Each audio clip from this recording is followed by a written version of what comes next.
Anyway, our speaker tonight is Mavis Belisle. She's the co-chair of the Dallas Peace and Justice Center's Nuclear Free World Committee, with Lou Berman, former state representative, Fort Worth. She's going to discuss how this year, is the 70th anniversary of the use of atomic weapons, is being marked with special events around the world. There's also the regular review conference of the Non-Proliferation Treaty, at which both nuclear and non-nuclear states will meet in the UN in May to consider progress, if any, on disarmament and how to move forward, and how to. In addition, a lawsuit against nuclear countries is winding its way through both the U.S. courts and the International Court of Justice. They, like most of the nations and people of the world, support nuclear disarmament. Mavis will show how the U.S. is on the wrong side of history and how our nuclear weapons have warped our relations with our friends, both friends and enemies. She will also show how nuclear weapons have warped our economy and our civil liberties and what we need to do. So without further ado, please give a very, very warm welcome to Mavis Belisle.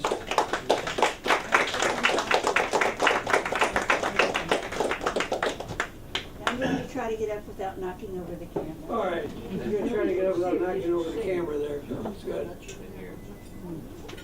She's stuck in the corner. You gotta No, get her no, up I'm there. fine. I'm really fine. I just don't want to wobble it. No, I'm not. Thank you.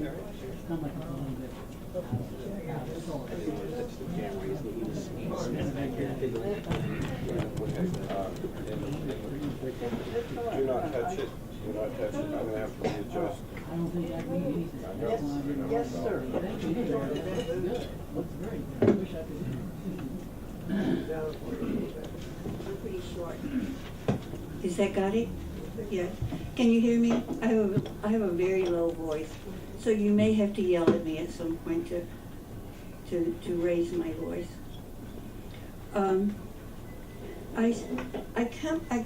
As your biography said, I co-chair with Lon Burnham the Nuclear Free World Committee of the Dallas Peace and Justice Center, which is in the transition stage from the Dallas Peace Center. We're just broadening our perspective and embracing in our name what we've actually done for years anyway, by being a peace and justice center. So when you hear them, they're the same thing, don't worry about it. And we're the same people for the most part. Hopefully a broader base, but the same. I've been working on nuclear issues really since the 1960s, when I was a Peace Corps volunteer, and I was stationed in what's called Micronesia, a little country's string of islands in the southwestern Pacific, which are not the Marshall Islands, which I'll talk about, but close to it and related to it, part of the same island group.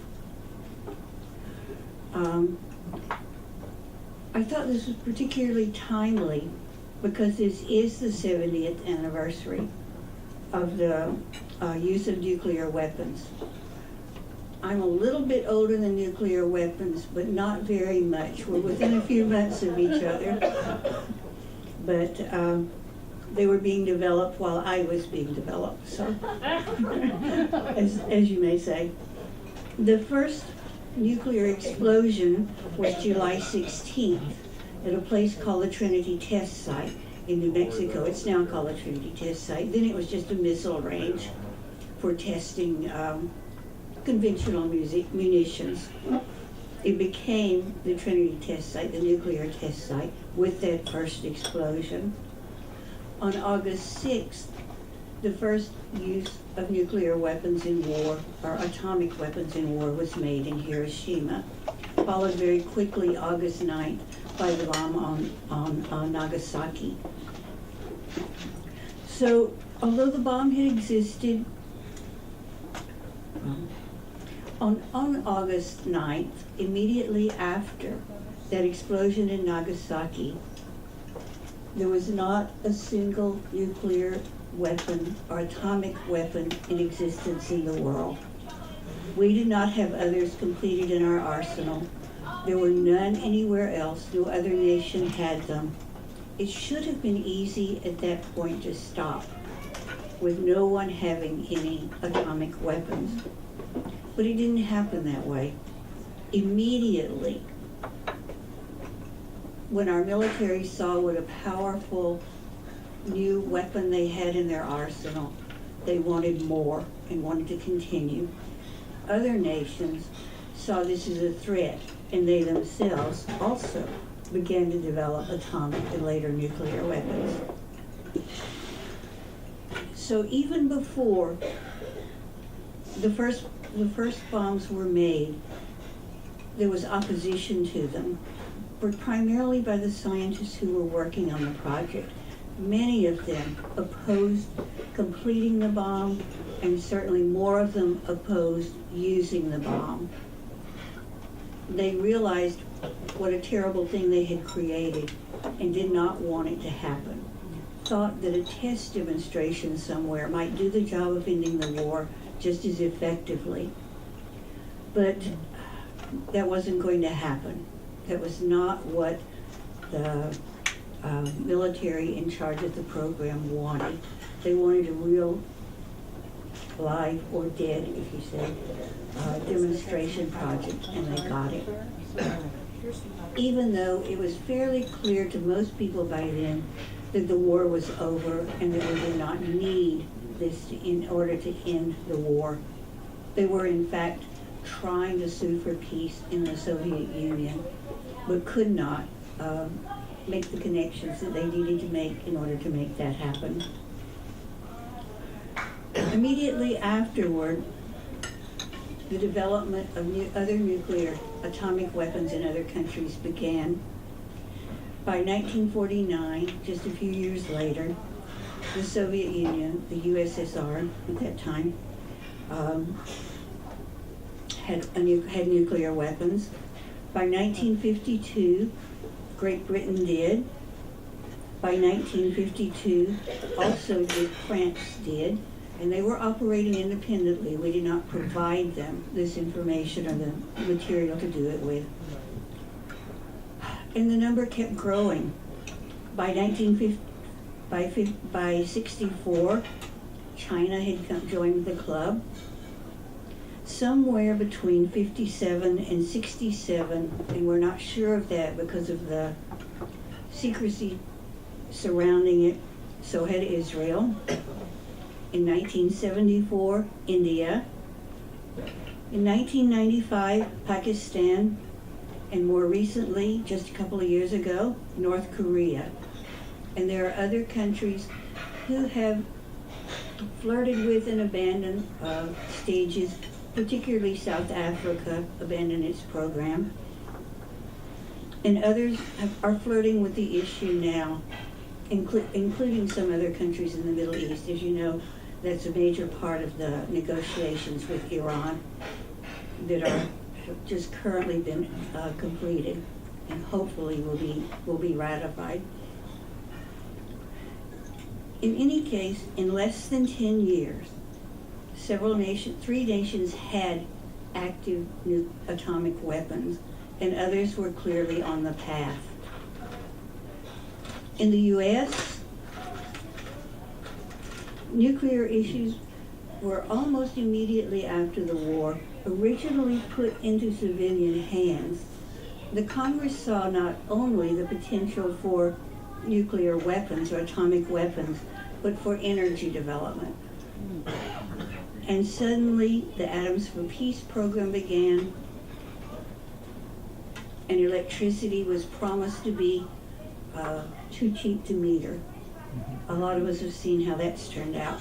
But nevertheless, that was the promise, and it was widely believed, both by the civilian community and by the scientific community, that might well happen.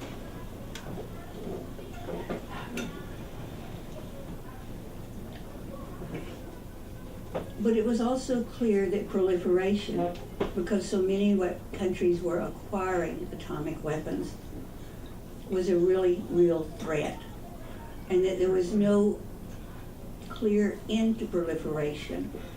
So negotiations began with other treaties, with other countries, that we would supply them with information and technology and material even for nuclear power if they would in turn forswear the use of atomic weapons, which would by this time had become nuclear weapons.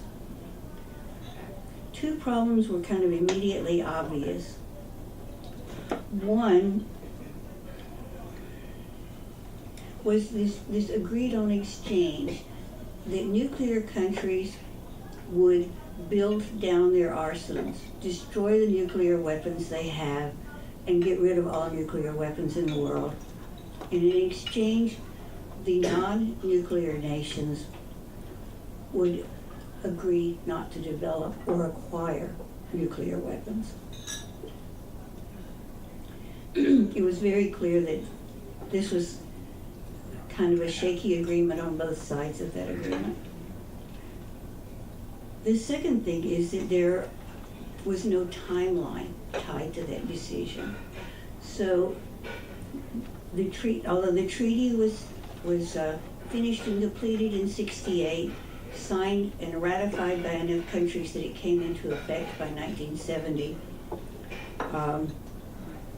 there was this problem with no timeline meant that every time this was reviewed, which it was by agreement every 5 years, and we're in that 5-year time period now, that they would report on their progress by the countries with nuclear weapons on how they were doing on getting rid of them.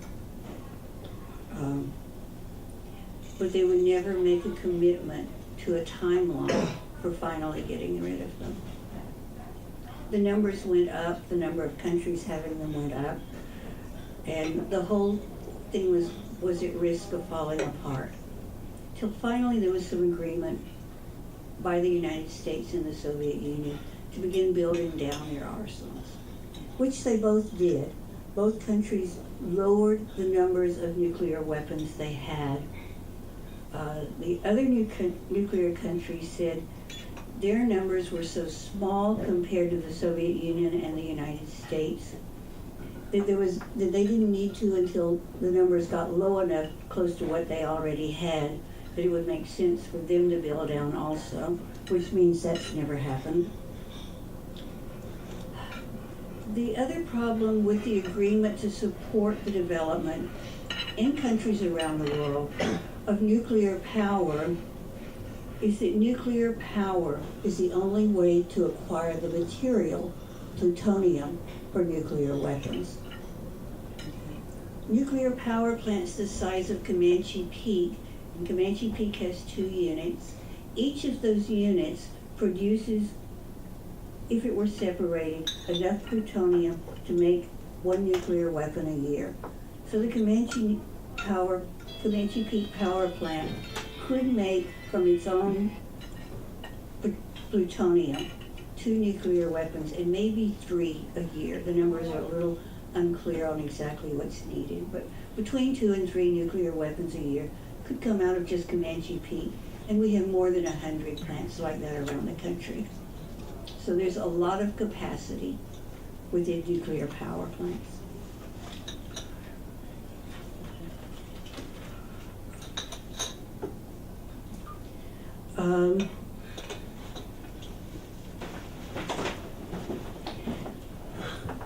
Why this, as Tom mentioned, this year, in fact, Monday of this week, the Non-Proliferation Treaty Review Conference begins in New York City at the UN.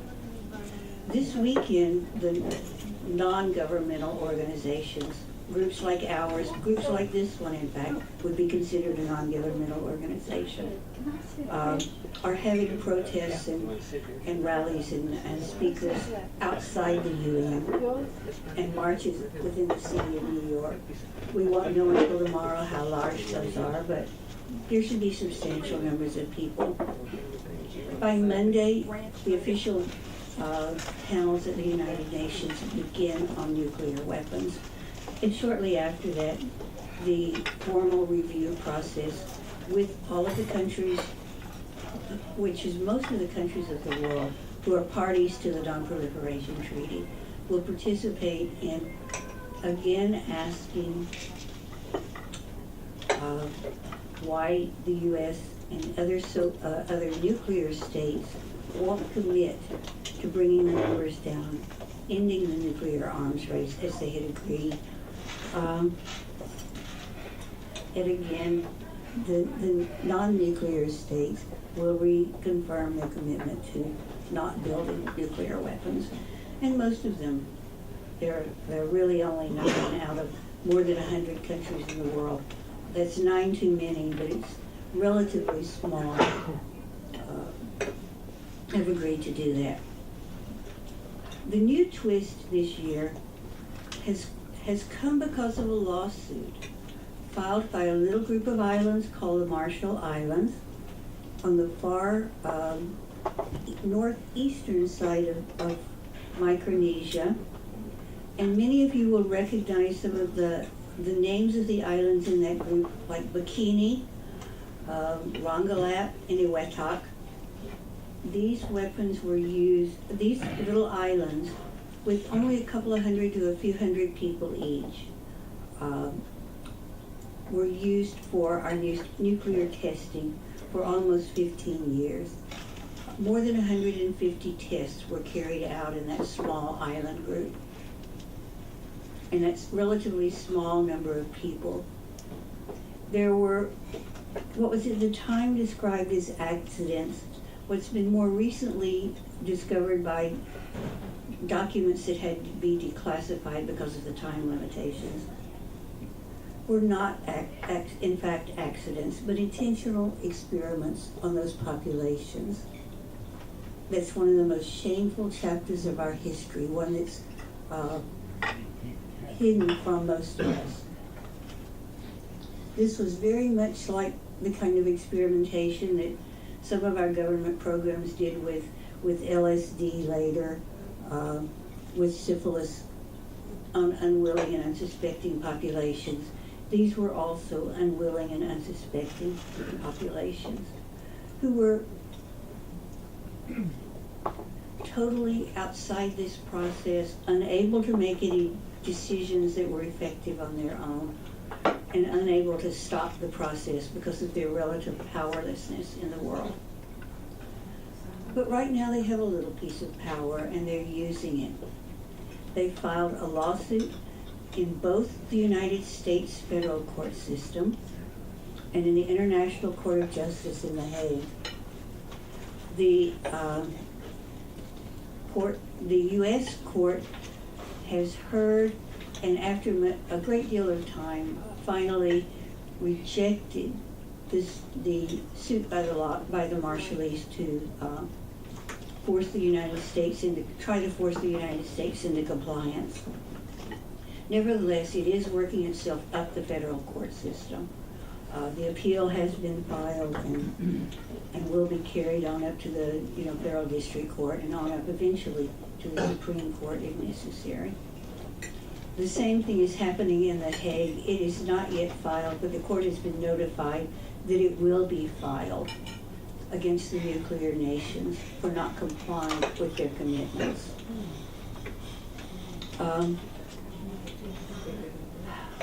Some of the ways I think that we think about the terrible effects of nuclear weapons. Many of us know how much destructive capacity they have and what their power to kill both instantly and over the long term from the long-term effects of radiation could be. What we don't realize is what the cost has been, and it has been substantial. Every year, even after the end of the Cold War, our nuclear weapons budget goes up. This year is no exception. It went up by about 21% this year, even though there's no obvious enemy on which to use them. Do you want one to look at this? That increase has gone up. The other effects have been more subtle, and they came at the very beginning. Even Oppenheimer, who was part of the project that developed the original bomb, was spied on. That was part of his experience. He lived with that spying on his life and on his family. That spying has continued throughout our whole culture, justifying not only nuclear weapons, but almost anything else the government wishes to justify can now be justified under some of these acts. Also, You want some of these? it's expanded the use of presidential power. The president used to be thought of as commander-in-chief, a title that applied only in wartime. But in fact, commander-in-chief is now a title that applies every year, all the time, and justifies almost every action, military and non-military, the president takes. And that gives him the kind of power that a president before World War II, before the development of the bomb, and before the secrecy and classification system that surrounds it, ever dreamed of having. And we would not have dreamed of giving them, but now in fact we do. And those are two of the primary ways in which it's also changed the shape of our university system. University systems used to be thought of, both in the United States and in Europe, as places for a free exchange of ideas among scholars. But once things began to be classified, and universities doing classified work, that free exchange had to end for very obvious reasons. Scientists in the United States could not talk to scientists in many other countries, and vice versa, because of all of this secrecy around atomic and nuclear weapons. I want to bring that to an end and bring it to a little bit of what we're actually doing in relation to the Non-Proliferation Treaty. One of the things that's happening is, in advance of the conference, is that around the world they're having what is called the global wave of goodbye to nukes. That 70 years is enough, it's time to change, it's time to end them. Tom, could I ask you to pass these back? There's some more if you need them. Okay. And we're participating in that. What's happening, in addition to the events happening in New York City, they realized, of course, that most people would not be able to come to New York City, either in the United States or around the world. So in every time zone, at 1 o'clock tomorrow, whenever their country reaches that 1 o'clock hour, people will gather at some places in that time zone, and there may be 1 or 2 places in a time zone, there may be 50 in populated places, and wave goodbye to nukes. And it'll be caught on camera, uploaded onto websites and things, and as the conference begins itself, shared with the states around the world. So the leaders of both the nuclear states and the non-nuclear states will see the desire of people in the world, ordinary people, to end nuclear weapons, that it's time for this to end. The other thing that's a short-term thing, and it'll be fun and over tomorrow, whether there are 5 of us there or 20 of us or whatever there may be. And it sort of doesn't matter, because we'll be joined, however small or however large we are, by people all over the world at the appropriate times doing the same thing. And all of our voices together, I think, will be an effective and impressive voice.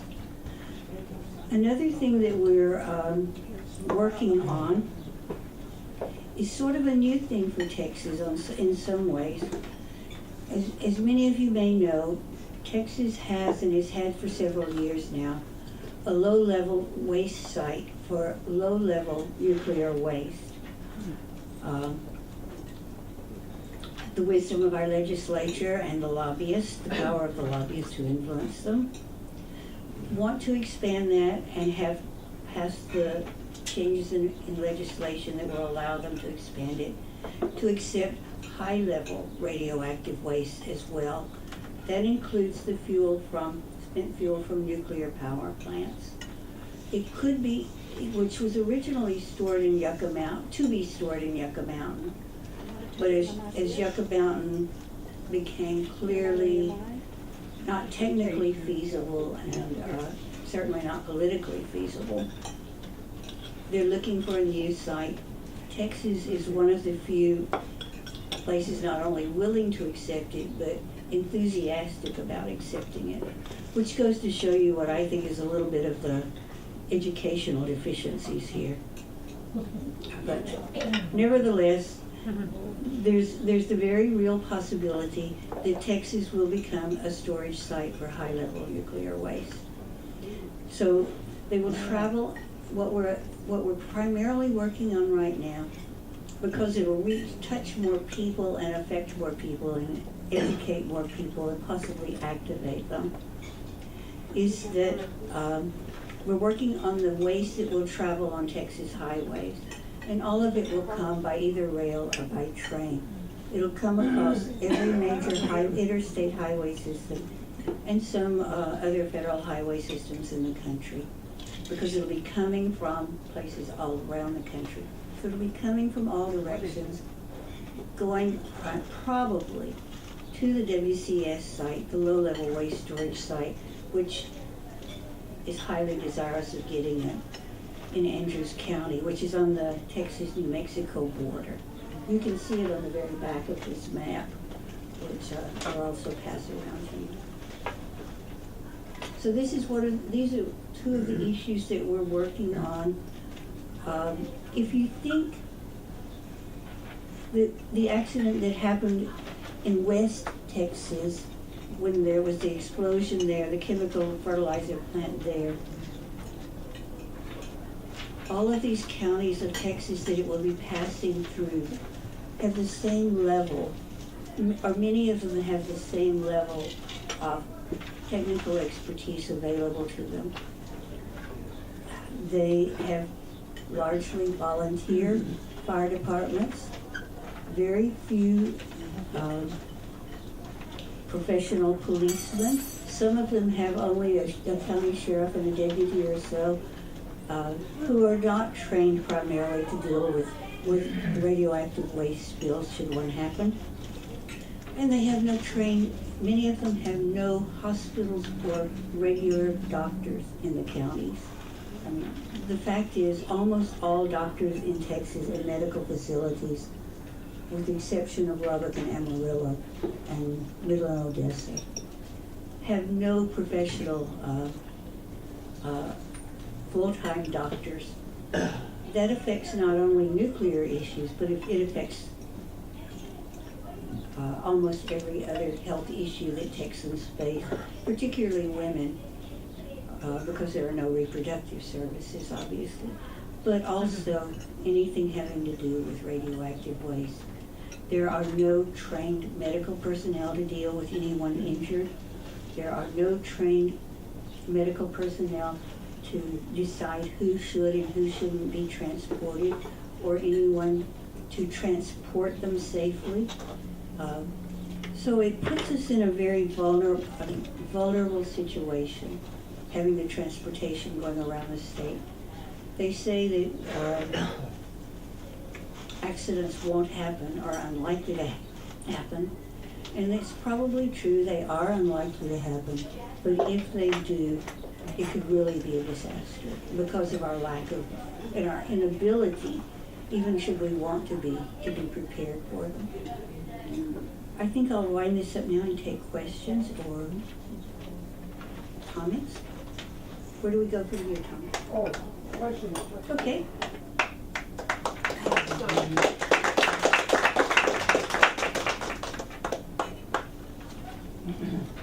Who wants to be first? It seems like, can you hear me? It Mhm. seems like years ago, I was visiting the Texas coast and had read something in the paper about waste being buried out in the ocean there in Galveston. Are you familiar with that?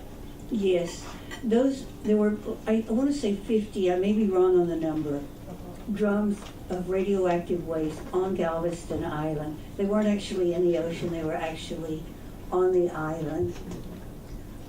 Eventually, there was enough pressure to move them slightly inland, but they're still vulnerable to a severe hurricane, anything like that. So they're still not really safely dealt with. I got the, I actually have 3 questions. Okay. I'll be quick about it. You mentioned at the very beginning that the United States wanted to continue with wars. Now, I wasn't sure I heard you correctly. Did you really, is that what you I said? If I said that, that was not what I meant to say. Oh, They yeah, want to yeah. have the weapons available for any wars that they engage in. Okay. I also, does Israel actually have nuclear weapons? Yes. Yeah. And my third question is, why would Texas be willing to accept nuclear waste? It makes it will make a few men, particularly the heirs of a man called Harold Simmons, who's recently died, very wealthy. Mm-hmm. Hello, Yeah. I see you. I got 4 questions, but I'll just start with one. One, 2, 3, or 4? All 4 of them. Yeah. All But right. you may have to remind me. I may not be Yeah, able to okay. keep up with. So, four. let's see. The reparations in the Marshall Islands, you didn't say anything about France. Wasn't France the last one to stop? France tested in the South Pacific, which is a slightly different area. It's the same, it's related, but it's not the same geographically. It's, the Marshalls are north of the equator. Where France tested was in the South Pacific, south of the equator. And with a related but slightly different group of people. So, are they getting any action against them? Yes, but they're not getting any more response to it than the Marshallese have. Come back to me later, I got more. Okay. Before you go that way. Is it, I know you mentioned that we were winding down the war at the time, that we Yes. dropped. Is it true that Japan was actually trying to surrender and wanted to save face for their beloved emperor? Second question, is it true that Hiroshima and Nagasaki were really displaced for Russia? I don't know what the intent was in terms of Russia, but I think it's fairly well established that, and fairly well documented, that the Japanese were in fact trying to surrender, and that their only condition to that surrender was protecting the life of the emperor. That's pretty well documented. How quickly they could have brought about, I don't know, but I think except for some of their hardest line military people, they were all supporting that. The country was bankrupt, literally hungry. There were Japanese who had, most Japanese children had been sent to the interior, like children in Great Britain had, many of them been sent to the interior. But not only to escape the effects of bombing, but also because that was the only place they could get adequate food. So Oh, really? the numbers have gone up in U.S. documents on what weight not using the bomb would have cost in the terms of American lives. But if you actually follow the documentation, it was a fairly low number immediately after the war. But as international outrage grew, the number also went up, and it went from a fairly small number to an extremely large number, with no justification for that. You mentioned earlier actions to be taken at The Hague, bringing charges. Yes. Could you be a little bit more specific about that and what potential repercussions there would be to the United States? Probably the U.S. would not be so affected by the Hague actions, court actions, because they're being pursued in the U.S. court system. But let me see if I can pull this out real quickly. Article 6, which is of the Non-Proliferation Treaty, and it's like 3 lines long, so I'll just read it to you. Each of the parties, which includes the United Nations and the United States and most of the nuclear powers, each of the parties in the treaty undertakes to pursue negotiations in good faith on effective measures relating to the cessation of the nuclear arms race at an early date and to nuclear disarmament, and on a treaty of general and complete disarmament under strict and effective international control. That's what the Non-Proliferation Treaty. Now, if you think we can set that lightly aside, that's not so easy. The U.S. Constitution, and again, this is short, so I'll read it to you very quickly too. Treaties are not something we can just, even though we have done so, is not something we can legally decide to ignore. The Constitution, Article 6 again, ironically, says the Constitution and the laws of the United States, which shall be made in pursuance thereof, and all treaties made or which shall be made under the authority of the United States shall be the supreme law of the land, and judges in every state are bound thereby anything in the Constitution or laws of any state contrary notwithstanding. So clearly, if we were following our Constitution, we would be as bound by any law we have by the Non-Proliferation Treaty. Thank you very much. I'm so impressed with your preparation on this, so I'll yield to the next question. Questions, not speeches. Questions, that's it.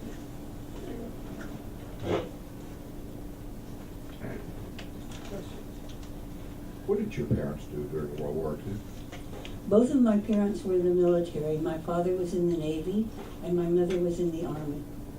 She was a nurse in the Army. And your father, was he in the Pacific? Which theater was he in? Actually, he was in neither. He was older. He was 28 when the war began. So, although he volunteered for the war. Middle-aged? Middle-aged? Yes, well, depends on what you call middle age. It was middle age then, but it's young now. But in fact, he volunteered. He was stationed at the Naval Air Station in Corpus Christi, assigned mostly to duty on base, but occasionally doing coastal duty on the Gulf Coast of the United States. And my mother, when she married my father and I started coming along, had to resign her position in the Army. This little convocation tomorrow in front of City Hall, your organization seems to profess to be in favor of differences of opinion. Is that correct? Yep. Suppose another group of people were to show up who had the opposite position and did not want to wave goodbye to nuclear weapons, but wanted to keep them. What do you think your friends would do? The City Hall Plaza is a very big space. It's several blocks long and about a block wide. There's room for any number of groups who wanted to be there. And hopefully, and in fact, there have been multiple groups there at some times, even opposing groups at some times. And hopefully they would just choose a different place on the plaza and do their own demonstration. But should they be able to be seen by the same TV cameras that your group is being seen by? I don't know that we'll be seen by any TV cameras, but if they are, I'm sure the TV cameras love controversy, so I'm sure that they would visit both groups. Well, that's a lovely thought, but it would be a first time. Pardon? That's a lovely thought, but I think it'd be a first time. No, no. As far as university concerns, do you think that these professors that signed up to do this work that was secret, do you think they were coerced into doing it, or they did it of their own free will? They did it of their own free will, and initially, it was based on a letter from Einstein to President Roosevelt when it was believed that the Nazis were working on atomic weapons. And the Manhattan Project began immediately after that in response to Einstein's concerns. And many of the volunteers, the scientists who volunteered, were in fact refugees from Europe. Some of them were. So there were both.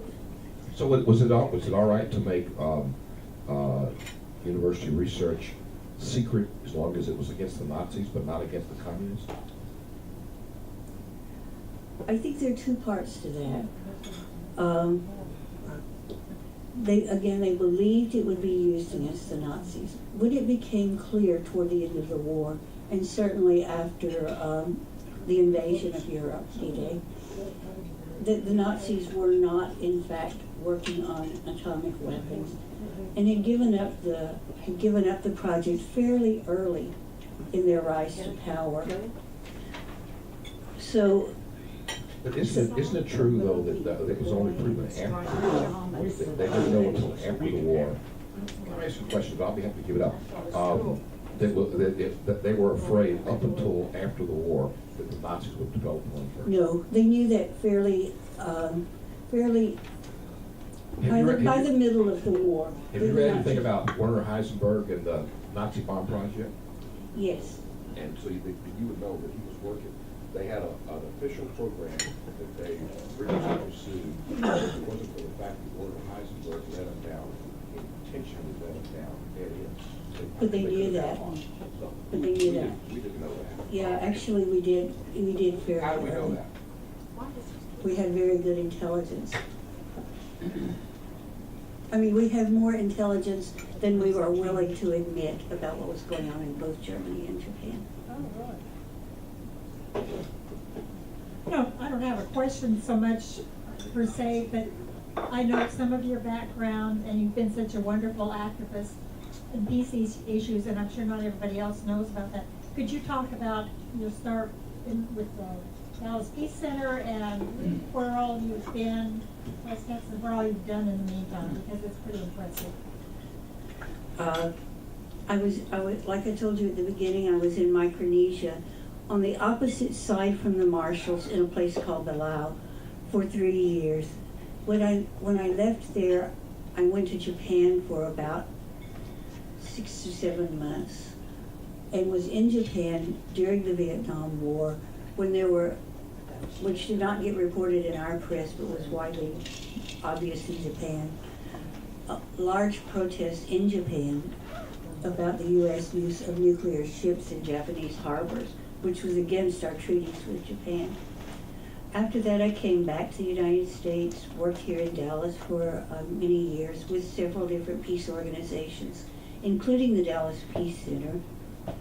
And then in 1990, I went out to a place called the Peace Farm near Amarillo, which was established to oppose the Pantex nuclear weapons plant, which is the only place in the United States which actually builds nuclear weapons. All of the parts are built in various places around the country, Oak Ridge and Los Alamos and Livermore and various other places. But they all come together at Pantex and leave Pantex as bombs or missiles. And in 2008, I came back to Dallas.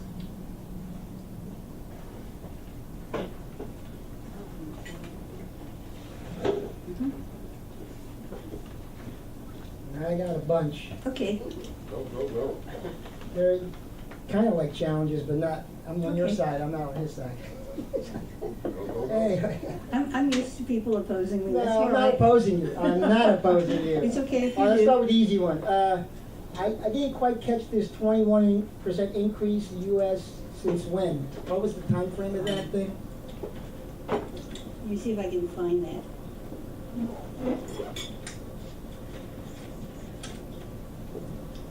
Sorry, my notes aren't exactly organized, but, yeah, this is for this year's budget proposal, which of course has not cleared Congress yet and will change as all budgets do as they go through Congress. So let me get this clear, 21% in 1 year? For each year? I'm sorry. Let me read it to you so it'll be clear to both of us. DOE, that's the Department of Energy, nuclear weapons budget surpasses Cold War record bomb with new military business capabilities up 20%. Dismantlements cut by nearly half. Proliferation programs down 21%. Cleanup funding flat. So that's for 1 year, I guess. I don't know. That's for the current budget year, which I guess would be 2016 budget that they're working on. We get it October 1. I guess, can I talk more? I only have one copy of this. I'm sorry I didn't make. Well, it doesn't say anything you didn't say, it doesn't say it. But in fact, this is sort of a graph of current nuclear funding compared to average of Cold War spending. And I'll pass it Wow. around so you can see that. I'm sorry I didn't make enough copies to share. Can I keep going? If somebody else got it. No, go ahead. All right, okay, you also said somewhere that, in a declarative tone, you said, the United States and USSR drew down their inventories, nuclear inventories. Why in the world would you believe what they declare? Like, in other words, you said they reduced their arms inventory, and you said, and they did. Okay. And the mainstream media maybe reported they did, but I have a hard time swallowing that. What's the difficulty of being clear about that is that the actual numbers have declined. How do we know? Well, we pretty well know that by what they're working on and what they have. I don't see how you know any of We that. don't know that exactly. You're right, it's classified, but they're good guesses. Well, my last question is, you didn't mention But DU. let me clarify it Okay, just a sorry. little bit. Even though the absolute numbers have gone down, the military capabilities of many of the weapons have expanded strongly. So they're much more effective and capable weapons, even though the numbers are smaller. This is my last one that I wrote down while you were talking. This has to do with motivation of why to keep this going. You didn't mention DU, depleted uranium, as a byproduct of the whole nuclear industry. You did tie the peacetime uses with the wartime uses. I think DU might need a mention. Like you say, DU, or depleted uranium, is a byproduct. It's actually created at several stages, both, even from the beginning of the mining and billing process. There's depleted uranium, or uranium that's not capable of being enriched to military capacity or even commercial reactor capacity. So there's a lot of it around. They began a number of years ago, and I'm sorry I don't know the exact date, but I'll try to find it for you if it matters. They began realizing that the depleted uranium, because it's a very hard substance, uranium is one of the, other than plutonium, one of the hardest substances there is. So they use it both for plating for tanks.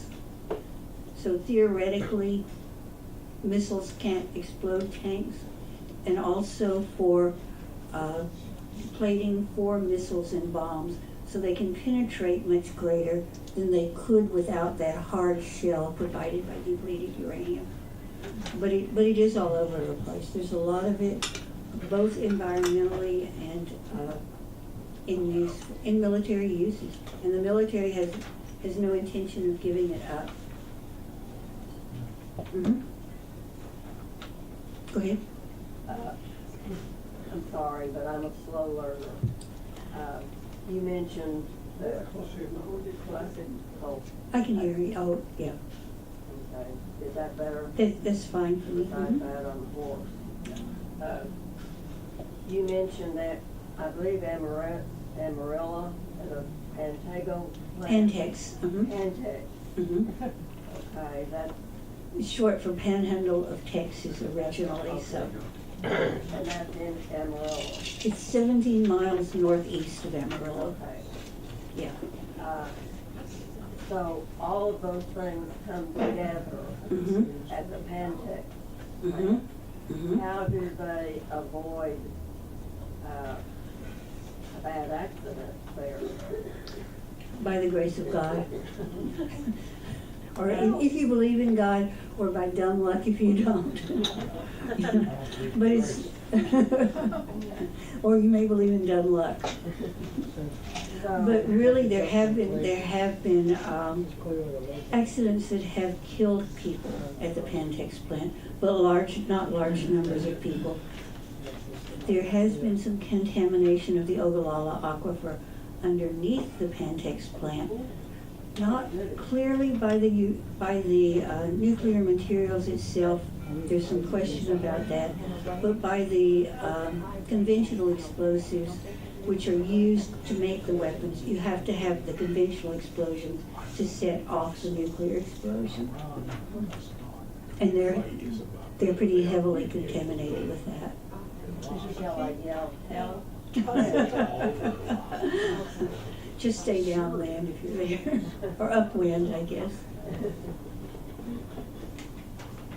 On this high-level waste dump that is trying to come to Texas, what is where are they in the process, and is there any activity, or who do we lobby, what do we do, and how far are they? This is the first I've heard of it, maybe. There's still really a lot of political struggle going on over it, because there are particularly some Department of Energy people who really want, they've sunk a lot of money into the Yucca Mountain project, a lot of money. And they want to continue with that, even though there's widespread opposition in Nevada to it. So that would mean keeping it there and instead of...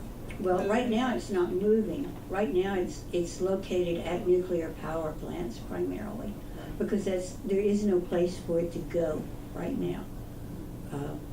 They can't move those fuel rods anywhere. So it's not moving.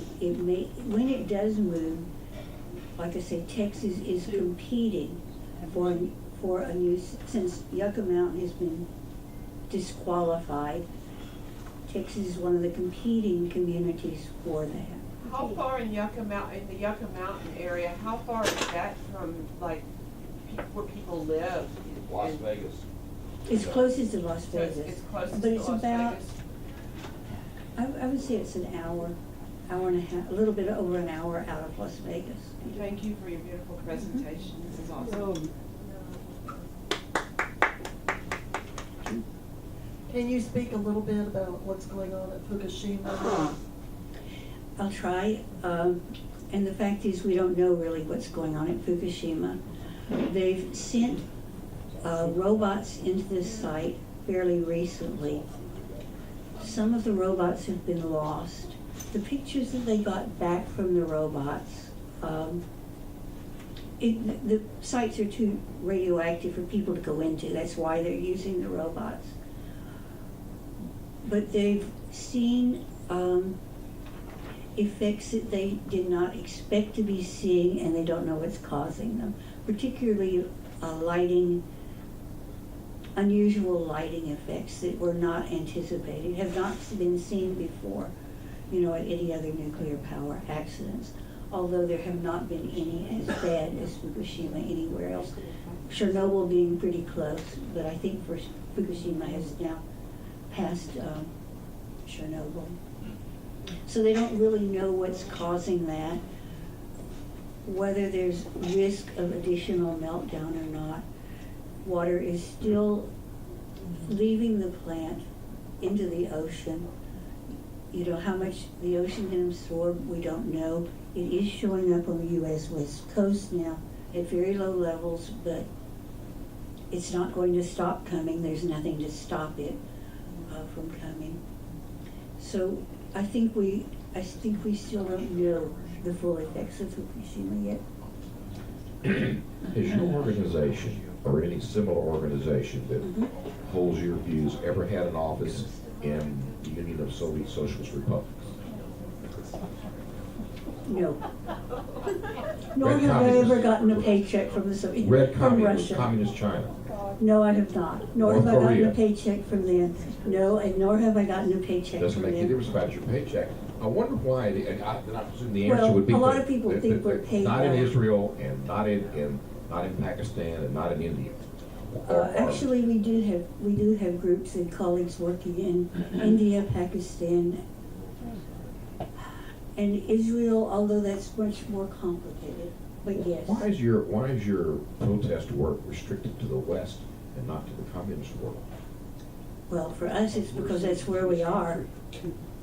You don't have any similar-minded people? Have you ever thought about, just like you were a Peace Corps volunteer for the Micronesia, why don't we get Peace Corps volunteers to go to Russia and China and North Korea? Peace Corps volunteers have very low salaries. They can't afford. Quote unquote Peace Corps, not the Peace Corps, but a peace organization. You do like, you go over there and get it, of course you can't get a job. Lee Harvey Oswald got a job, you get a job over there. But you can't, you don't do that, you never do that, I wonder why. Lee Harvey Oswald was probably may have been working for our government. Indeed, that's true. Yeah. But I mean, the question is, They're not paying. the question is, what have you all ever, people that espouse your view, has anybody ever gone to the communist world to try to persuade them to do what you want to do over here? Yes, we have, and we have working relationships within groups in And Russia. when have those happened? What, They happened routinely. we never read They about them in happened the before newspaper. there are a lot of things that happen that you don't read about in our newspapers. All clandestine. But in fact, we had people who knew that the Berlin Wall was falling before it fell. What do you think is more harmful to the environment? Possible nuclear radiation, hypothetically seeping in or putting barrels in the ocean, or the ongoing dumping of garbage and raw sewage that's done by New York City, Italy, France, almost all of Spain, all over the world. It has been going on for well over 100 years. What do you think is more harmful to the environment? A hypothetical nuclear leak or all this garbage being dumped into the ocean? We have the capacity to stop the garbage being dumped to the ocean, should we have the will and desire to do so. Once the radioactive material gets into the ocean, we don't have the capacity to change that. It's going to go through its process of decay, regardless of what we That do. wasn't the question. But the question is, which do you think is more That's a harmful? false analogy, I'm not going to Well, make it's that. not an Neither of them are analogy. good. It forces you to make a Is decision. this a one-way? I'm not going to be forced to Is this make a a discussion between two decision. people? No, I have lots of questions. If I have to ask you more questions, go right ahead. Those aren't questions. Oh, they certainly were. I'm not going to answer nonsense. I mean, and some of that is clearly nonsense. That's like saying, which is better, an apple or an orange? And that doesn't make any sense to even ask that kind of question. Not which is better, it's which is worse. Well, Well, you could say that both ways.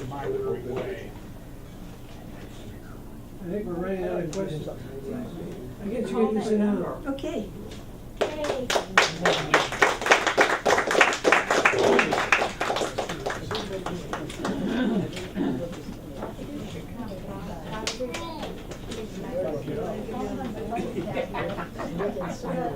Always good to have a power assist. I don't eat a lot of sweets. I just stop. It's pretty good. But I can eat rich food. I think that's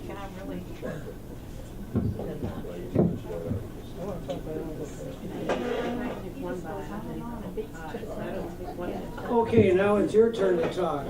So who wants to be first? You want to be first? Come on up here. I don't think she's delivered. You got 5 minutes.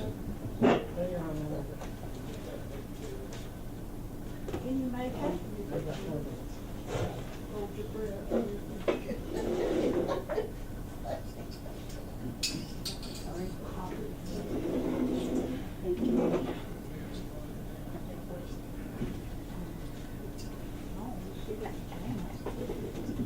Well, I have 4 things that I wanted to touch on. First of all, I had an uncle who was a metallurgical engineer, and we were visiting one time in Middletown, Ohio, and he unfortunately at that time he had Alzheimer's, and I was trying to listen to him. He was talking a lot, and I couldn't make any connection to what he was saying, but I noticed my brother-in-law was just hanging on to everything he was saying. And when it came time to eat lunch, I said, "Hey, Dave, you were so interested. What were you hearing?" And he said, "Dave, don't you know this?" He said he was involved in the Manhattan Project. And I said, "Really?" He said, "Yeah." He talked about Northwestern University, and he went on and talked about all these things. And I asked my aunt later on. I said, "Is that right, Alice? Was Uncle Bill involved in the Manhattan Project?" And she said, "Lord, yes. That's all he's talked about for the last 40 years." But anyway, I wanted I really question whether Japan was willing to give up, as they were. I had, for one thing, I had a good friend who was actually, during the Second World War, was in the military, and he was aboard ship off the coast of Japan. And he said that everybody there was extremely tense because they were getting ready to invade. And he said that when they heard about the nuclear bomb at Hiroshima, he said everybody was celebrating. And he said the celebration went on for days. And he said they were estimating that as many as 1 million people, 1 million American soldiers would either be killed or seriously injured in trying to invade Japan. The other thing I wanted to mention is that I get a little bit upset. I mean, it seems like Japan has really become a victim because the nuclear bomb was dropped over Hiroshima and Nagasaki. I think that the world forgets that there was a Sino-Japanese war for 10 years that, I mean, you couldn't really call it a war because the Japanese were just horribly taking advantage of the Chinese. It went on for 10 years. When I was in college, I read an interesting book by Theodore White, and it was called Thunder Out of China. And during the war, he was actually stationed in North China. And the book was very interesting. And he outlined the horrible things that happened at Nanking. I mean, everybody's heard the slogan, the rape of Nanking, and Shanghai. And he talked about Chongqing and the relentless bombing of the Chongqing that had been the capital, that had to become the capital because Shanghai and other cities were pretty much destroyed by the Japanese. But the Japanese now are looked upon as being victims, and I think that, well, anyway, I basically think that it would be impossible to do away with nukes. I think it would be impossible to seriously cut back on them. I think the countries like China, Russia, are just simply sociopathic. I mean, I think they want to grab as much as they can grab, and I don't think there's any way to really stop them except to have a deterrent that they're afraid of. With the Islamic State, I mean, theirs is a religion, and I think that the atrocities that they're committing are just like unbelievably horrible.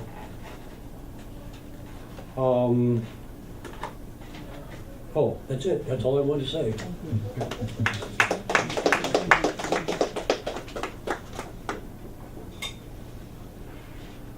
Yeah, come on up here, Ray.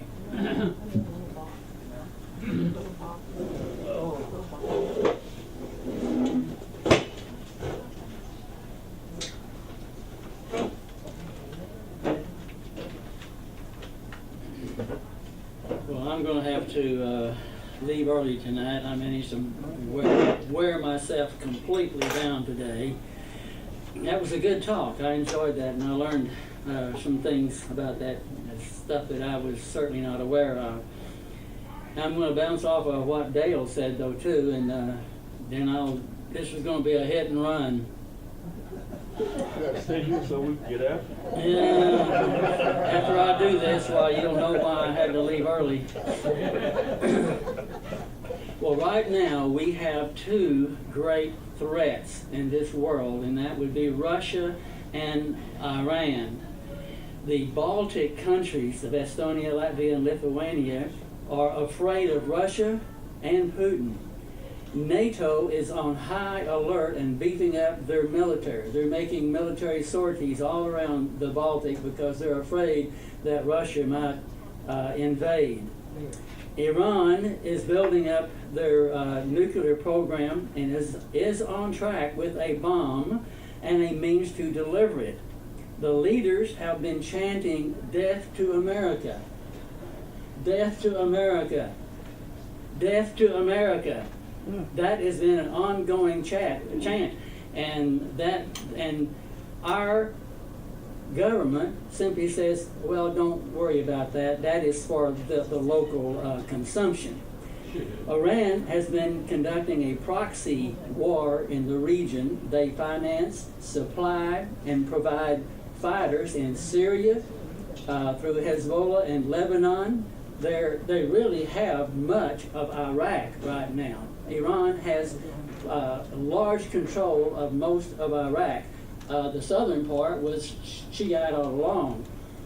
And more recently, they've been involved in Yemen. They're the ones who are supporting those Houthi fighters. In the Middle East, their presence has been extensive and it is spreading. Even the Saudis are afraid of them. Do we realize we are dealing with mad men? The Ayatollah believes if he obliterates Israel or America, he will be pleasing Allah.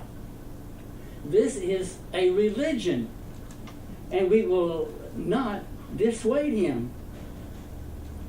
This is his mission, his life work. No treaty will deter him. No treaty will work.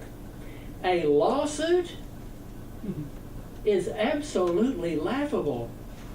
They're not reasonable people. Have we not seen that with beheadings and the burning to a crisp of a Jordanian pilot? They're not to be reasoned with. Prior to World War II, the Prime Minister of England, Neville Chamberlain, thought he could make nice with another mad man, and that was Hitler. After their meeting, Chamberlain returned home and proclaimed, "Peace in our time." Months later, Hitler invaded Poland. This is the definition of naivete. Such a lack of understanding of how the world works. It isn't reasonable. It is how the world works. These are crazy people. We are in a situation that is similar today. We are dealing with tyrants. beyond reason. Our president is not stopping Iran's nuclear ambitions, but this agreement that we've just been hearing about is enabling Iran to get a bomb. It's just a matter of stretching it out. And it's no wonder that on the world stage, our president is not respected. And just about as bad, he is not feared. We know how utterly devastating the bombs on Nagasaki and Hiroshima were, and they were only atomic bombs.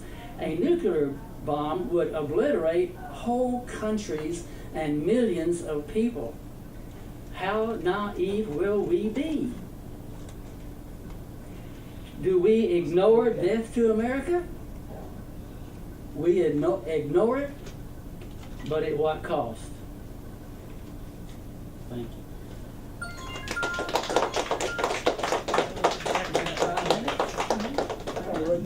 A prophet has spoken. Yes, I'm gonna go, I'm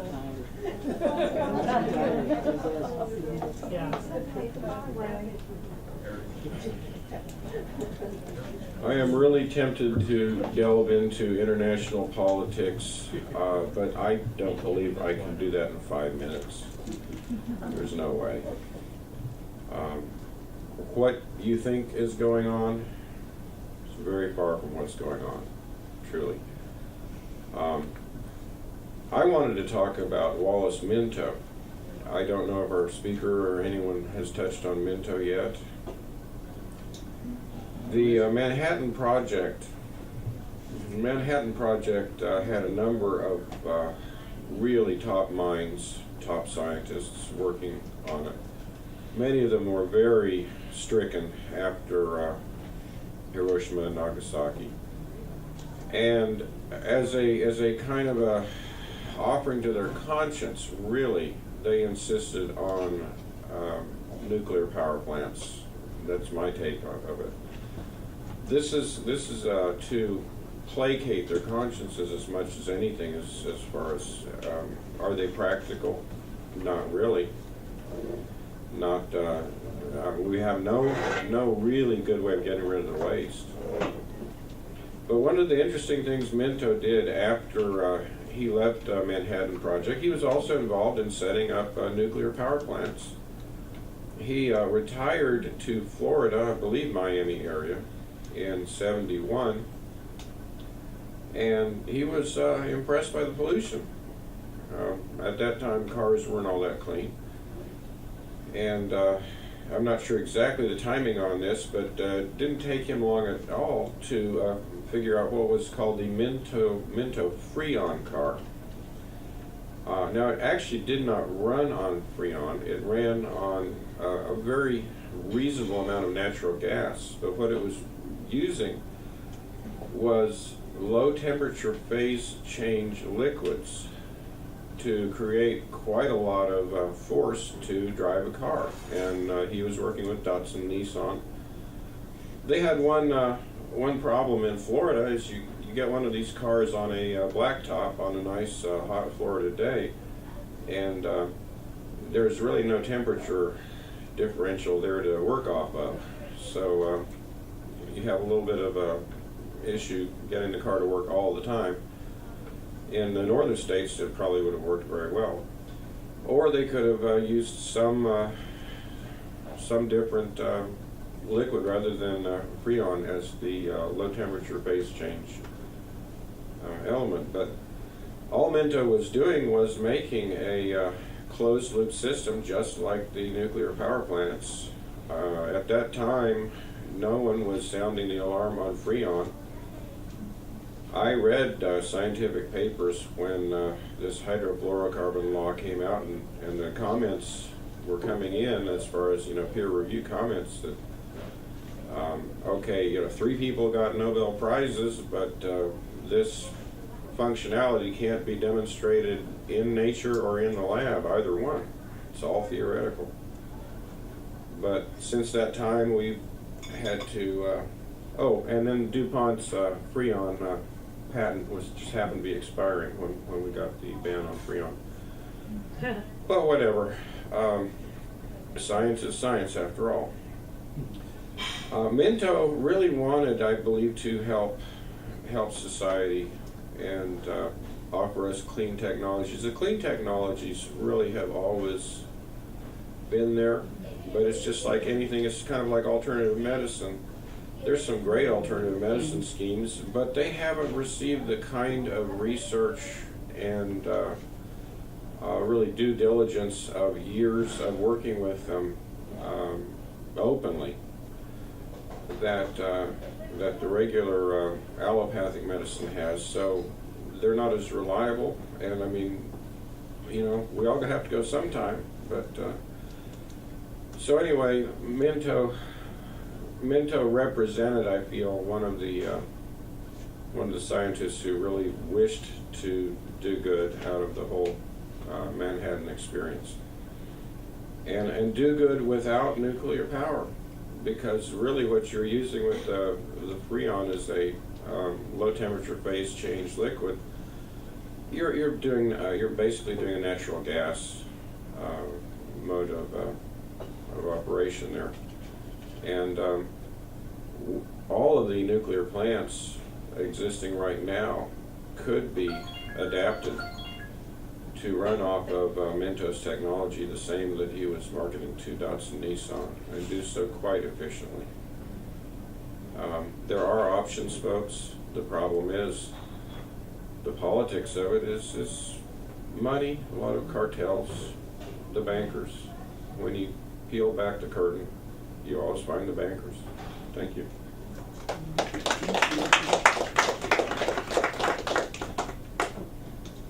Okay, who's next? Gotta be the next. Come on up here.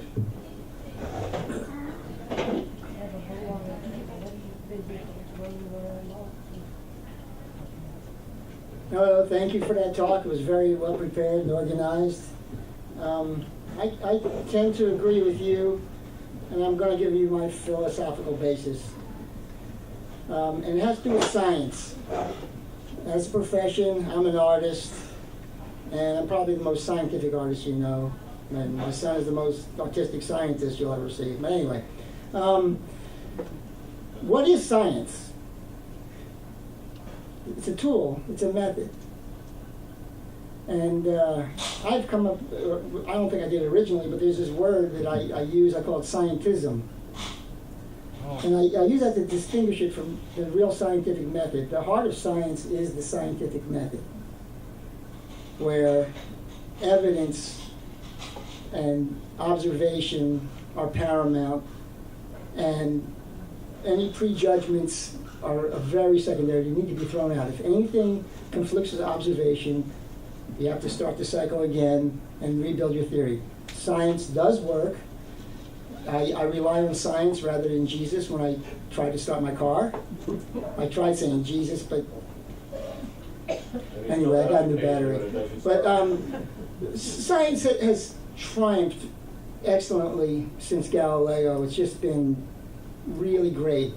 Now we're in an interesting phase, and as laymen, we should be aware that science has become a new religion, a dogma, a priesthood that in some ways is corrupt in the same way.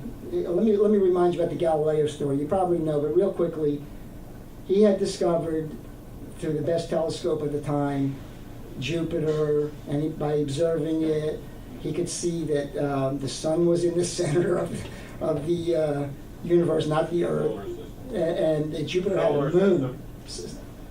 Yeah, that was big enough universe at the time. Anyway, so basically, the scientists of the time went against him, but mostly the church went against him, which was the powerful force, and they made him deny his lying eyes. He said, "I did not see a moon going around Jupiter," because that would conflict with the churchman's interpretation of the Bible. And they threatened him with death, and he did, recant and suffer. There was another guy at the same time, Giordano Bruno, who unfortunately was a priest, but he didn't know how to lie. And he says, well, of course Galileo's right. I looked at the telescope, blah, blah, blah. He had to be burned at the stake because he was in the church. So aside from that digression, now, what do we have? We have the great accomplishments of science. I mean, they vulcanized rubber, they got transistors, they replaced the eye with the camera, they've replaced the microphone with the ear, on and on and on. And they're, you know, so they've had a lot of triumphs. They've made religion look kind of out of time, out of date with what was really going on in people's lives. So it's kind of like become a conflict. We've seen it here. We've had guys come up here and say, you have to believe in atheism and science. So this is, the definition is very important to me, and it comes up here because, you know, this is a high-tech thing. We don't make nuclear bombs or anything like that in our backyard. So we trust science and so forth. What it is, it's been politicized, and I say there's priests and so forth, but there's dogmas and political agendas that are getting pushed, and scientism is what we have. So with this powerful tool, the real true science, as I see it, is the scientific method, and it works. And it has to do with making a hypothesis, doing an experiment. If anything doesn't match your guess, go back and refine until you come up with what the heart of the matter is. That's what science is, and we don't have that anymore. If you do, I mean, we have it, yes, but it's been squeezed off into very tight areas where the money is, because modern science requires more and more money, and actually media, it seems like. The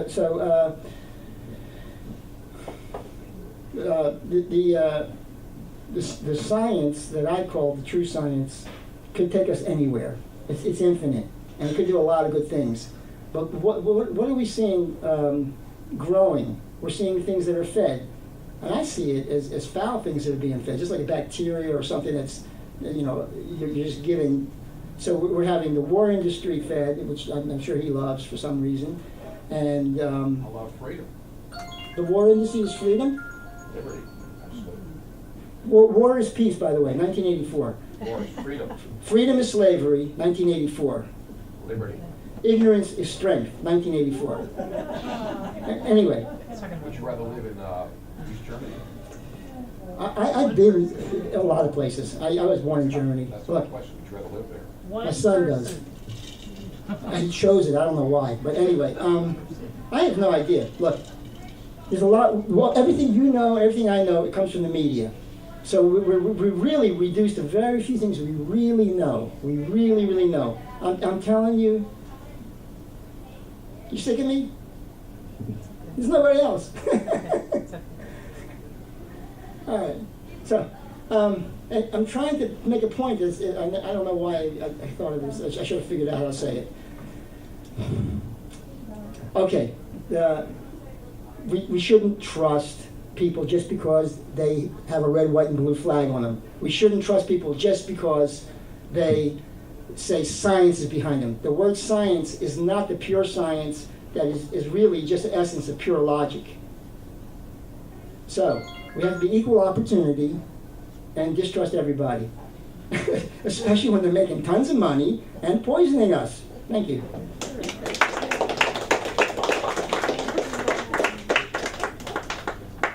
Okay, who's next? There has to be a next. Come on up. Someone else? You're next. I've already gone once. No, we don't go a second time until everybody's gone once at least. We do have some time. You're trying some. That was good. Thank you for this opportunity, and I enjoyed what I heard. I apologize for being late, didn't hear it all. We all victims, like the gentleman that preceded me, on what our environment, what we've been exposed to, and we latch on to it sometime when it doesn't meet the scientific method as you talked about it. I'm a social scientist, not a natural scientist, so I don't profess to know that. But there are about 4 things I wanted to talk about. And I'm limited to what someone said, what the information I got in college, the information that I've read, On one of the issues on Japan, Japan was behaving during the war. They were fighting to die. We were fighting to live. That's hard to fight, and that's the way I was taught. And I don't know whether I was taught wrong, but everything I read seems to support that if we had not, I don't condone, but war is hell, and you don't get into war to lose, and you make decisions that you think that will save lives one way or the other, and the use of the atomic bomb in World War II changed it. Everything I read didn't seem like the Japanese were ready to surrender. They were ready to die to destroy the United States or the Allied forces in that area. So I have, and I'm not saying that's been my exposure. One of the experiences I had in 1959, so in 1959, I was taking a course in American foreign policy. And at that time, the instructor said, and he, during every hour of the day, the B-50s, whatever the big bombers were, B-52 were loaded with orders to bomb Russia, and they were called back. And that had a prolonged effect on me, even when I was in service, in the second Berlin crisis developed in 1961, and I was in Germany at that time, and it was predicted it would take Russia one day to get where we were. And so it was a kind of a scary time. And it took years for me to overcome that sometimes it would make a mistake. It wouldn't call those planes back, and they would bomb Russia. And at the same time, Russia had planes in the air, and they could retaliate. Khrushchev and Eisenhower knew each other in World War II, and that may be the reason the Cold War, he knew the harm that could be done with nuclear weapons. We learned something from Nagasaki and Hiroshima, and we learned something when the nuclear plant exploded in Russia and what impact it has. So I share your view about the potential danger of nuclear weapons because we don't know how powerful they are. We don't know whether we drop a bomb on somebody else, it won't harm us as much as they do them. It's a great deal, and it's like we don't know how to dispose of the waste without hurting people. So, but I'm a realist enough to know that I believe nuclear weapons is just kind of like being a part of a club. And if everybody feels if they have nuclear weapons, no one is going to do them in because they fear that they would use them. And that's an incentive for other nations, maybe Iran and other nations to get it. I have a lot of concerns about Ray, and I haven't been able to figure out where he got to where he is, but it's probably because of his environment. What is he exposed to? So I have to reluctantly accept that he has a right to his opinion, and even though I don't agree with him a lot of times. So I think I admire groups like yours that are willing to devote their lives to doing something that you believe in. And I think it would be good if more of us would do things in the area that we say we believe in and to try to make life better. We have a number of issues. The other issue doesn't have a great deal of the Nagasaki Hiroshima. I tend to support, looking back, what President Truman did. One of the issues that Ray made about, nobody fears President Obama. Well, nobody fears the United States years before President Obama. So that's nothing new.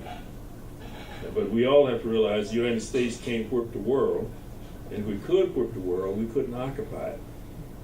If we don't occupy it and we work it, we're still in the same boat. So we got to find a way to live short of that. My theory is we need to try to learn to live without war, because war costs a lot of money, hurts a lot of people. We have thousands of people who have been messed up in Iraq and Afghanistan.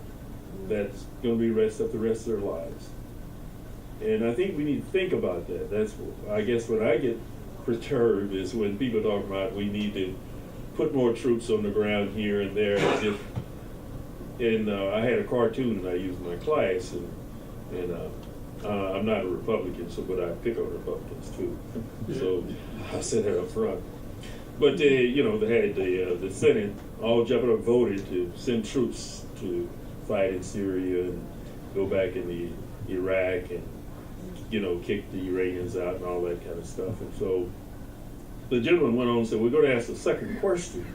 How many of you are willing for your sons and daughters to be in the group to go over? Only one hand went up, and he said, I'm sterile. So he didn't. So I think in the history of wars in this country, and that I do know a little bit about, is, the working people is the one who fought the wars. Yep. And got messed up. And I think we treated the World War II veterans pretty good, and the Korean War pretty good. Vietnam, we didn't treat them right. We didn't treat them right from Desert Storm, and we're not treating them right today from Iraq and Afghanistan. But we, as a people, got to wake up and see that. And we got to look at some things. Some things just doesn't play out. You can't depend on the media. Media is controlled by who? By the ads. Nobody's going to spend no money for the ads. It's going to criticize them. And we have a number of complexes, like President Eisenhower said, beware of the military-industrial complex. We have a prison complex. And where the incentive is get people in prison to get more jobs. And to bring the wage here, there'll be more jobs.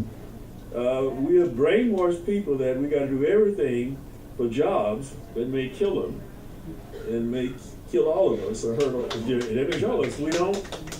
We got to look at that. There's got to be a better equilibrium. Now, I can't be, if I'm totally pessimistic, I just will fade away. I've got to believe that there's hope that we're going to do something right, and it doesn't seem that way. So that's pretty much where I am, and thank you for this opportunity.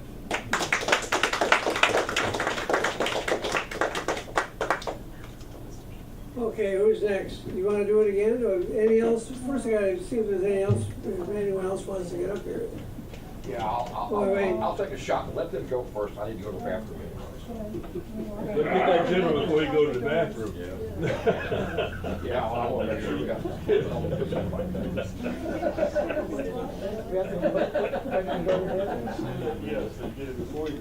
Well, thanks so much to our speaker for coming and sharing with us tonight. A subject which she's obviously studied deeply and learned a great deal about, more than most of us know.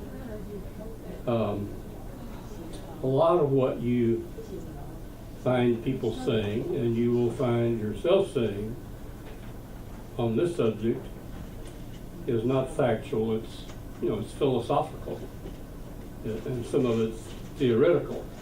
We don't know everything, but some of it is political. What should we do? And it's always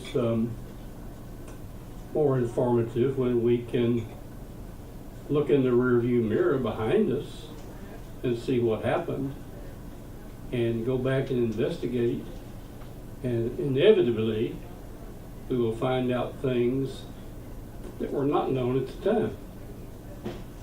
So sometimes a decision like on the issue of dropping the 2 bombs on the cities was made with the knowledge and the information and the judgment that they had at the time.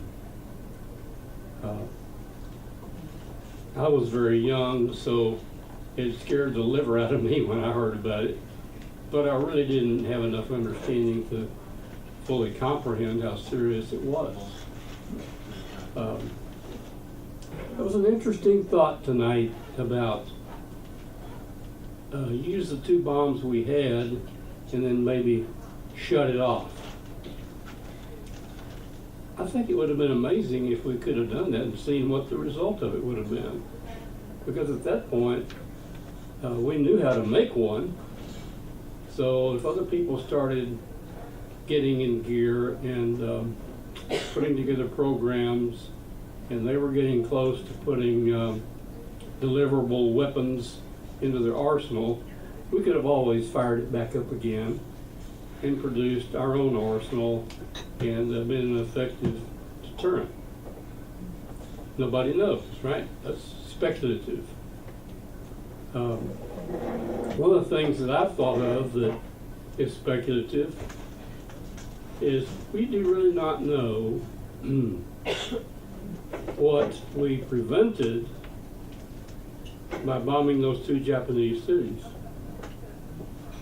I mean, can anybody look at the period of time since 1945 to 2015 and come to any kind of conclusion about what countries, how many of them might well have done something really bad to our world, our society, our culture, perhaps to us within our borders, had they not had the full expectation, if they carried beyond just little simple, almost figurative, small arms disputes, we could have pushed the magic twanger, as it were, for those of us who are old enough to remember Froggy. We could have pushed the button and wiped them off the map. We know what bombs that were, I used to have the numbers memorized in terms of the effective tons of the bombs that we discharged in Japan that were atomic. Kilotons. Yeah. Now we've taken it up a level to hydrogen bombs, and that bomb has never been used in a weapon, as a weapon in a dispute. So we may know a lot scientifically, but most of us out there in the common world really don't have much of a grasp what would happen if we went and dropped that bomb on Tehran. If they got carried away too far, we gave up hope that we could reason with them, and we reached a point of saying, if we let them walk across one more bar on the chart, they're likely to wipe the Middle East off the map and maybe have the ability to deliver it to Europe and maybe over here, worst of all. So at some point in time, we might come to the point of saying, we're going to go wipe out the surfaces over all those underground things they built. We melt that down. Nobody could get out and nobody could get in. Go over and discharge that bomb and it just melt everything down. But since we've never discharged that new, more powerful bomb than we've ever used as a weapon, we're still a little bit guessing as to what would happen with one of those that we do have loaded in a bomb, loaded on a sizable missile, that we could go whoosh and land on Tehran. Let's just use them for an example and rub them out. And hopefully achieve the same thing we achieved in Japan. And that was to get immediate surrender without probably the loss of 1 million lives fighting. If we were not able to carry that off, we might have. I wasn't there. I wasn't party to any of those inner secret circle things. And not very many people are. We can read reports, but some of it still gets down to somebody's statement. And we weren't sitting in the room. We really don't know. But it has been a deterrent. And I would certainly expect that we might have had some problems had we not demonstrated, one, our ability to develop a weapon like that nobody else had, and two, given the circumstances, we would deliver it. That has value, it has a deterrent value. And I don't like that sort of stuff. I wish there had never been one, but it was probably the lesser of the evils. Thanks.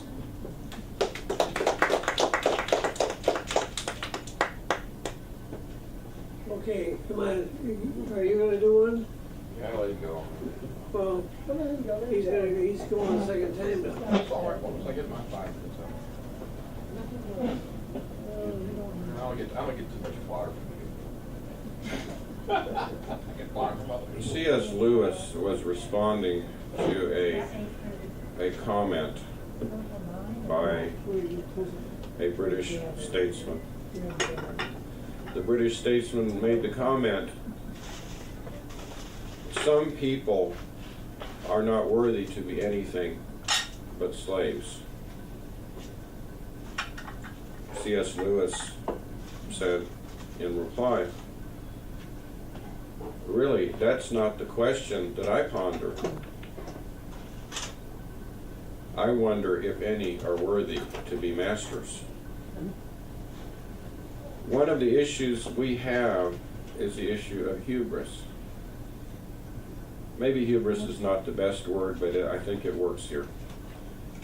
Who is the most nuclear nation in the Middle East? Can anyone answer that question? Israel. We only have estimates, but it is believed that Israel has over 800 nukes.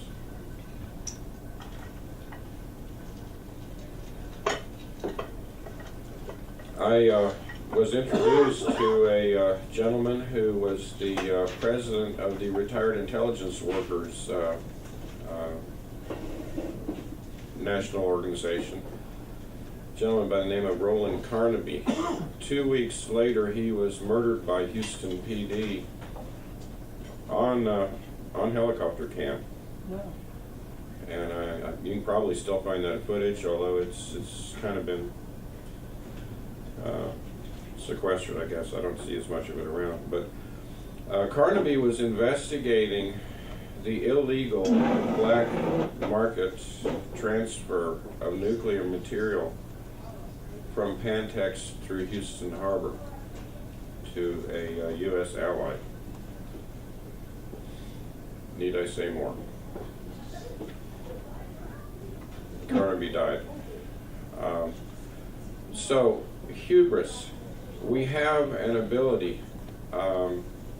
Actually, most of what we're talking about with nukes in John's world, that's all technology.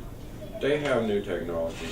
What I worry about is that they have the hubris to create a situation where we have a nuclear exchange where they get to use the new technology. And that's a real grave concern. What is the new technology? Some of the new technology you would hardly even guess because it appears almost like acts of God. Earthquakes, hurricanes, other things like that. I was watching the I don't know, F5 tornado that was a half-mile wide, May 3rd tornado, 1999, crossing Moore, Oklahoma. I was actually up there and watching the tornado crossing. Later on, I went up to the command center and delivered about 20 gallons of water for the command center. I talked to a friend I'd done some work for. He was a former defense planner. I won't use names here. He said, "Did you see my technology?" I said, "What are you talking about?" He said, "Didn't you see what happened? The tornado approached diagonally to Tinker Air Force Base. When it reached the borders of Tinker, I think it went about maybe 150 yards onto Tinker Base. It went straight north at that time. There was such cavitation when it crossed I-40. That tornado was throwing concrete road barriers around. We have no idea what they have. We really have no idea. And I feel I have a reasonable fear that they will create situations to demonstrate it. Who is they? Who is they?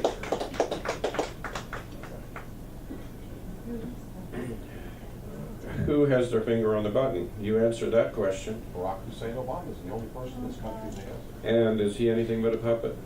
Have we had a president that has been anything but a puppet for many presidents? Well, he's lacking in a lot of areas, but I'm not sure he's a puppet.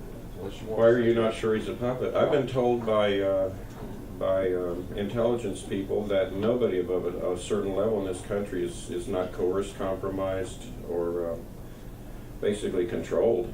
Have you ever seen a movie called The Manchurian Candidate? You know, Frank Sinatra? I actually don't believe I've seen that movie. You would love it. No sarcasm. Yeah, there is sarcasm there. It's a fun movie for the left and the right. Okay. I did, however, interview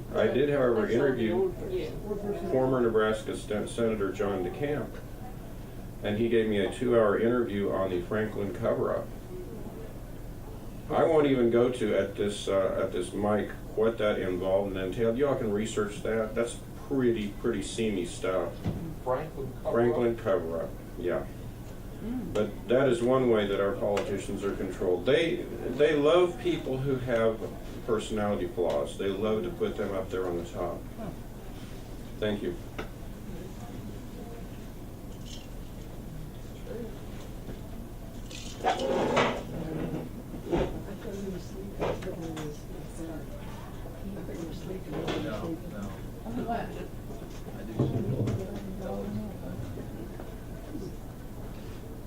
I'm gonna time myself.